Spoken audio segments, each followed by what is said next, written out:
মুহূর্তে তুমি তোমার মাকে বৃদ্ধাশ্রমে রেখে আসো। আরে শুভ, তুই এ সময় আমার বাড়িতে?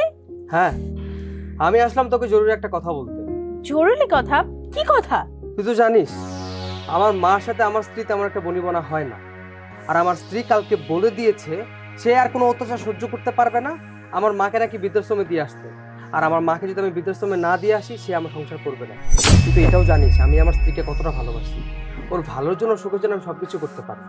তাই আমি আজকে আমার মাকে বৃদ্ধাশ্রমে দিয়ে তোর বাড়িতে আসলাম তোকে ব্যাপারটা জানানোর জন্য। আরে তুই এটা কি করলি? তুই তোর বোর কথায় মাকে বৃদ্ধাশ্রমে রেখে আসলি? তুই এমন একটা নোংরা কাজ করতে পারলি?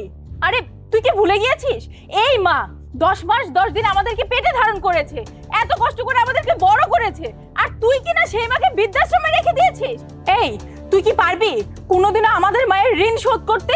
তুই এরকম একটা নোংরা কাজ কি করে করতে পারলি? যে মা তোকে বড় করলো, লালন পালন করলো, সেই মাকে তুই তোর বউর কথায় বৃদ্ধাশ্রমে রেখে আসলি? আরে তোর বউ যখন কথাটা বলেছিল তোর তো উচিত ছিল ঠাস ঠাস করে গালে 2টা থাপ্পড় দেওয়া।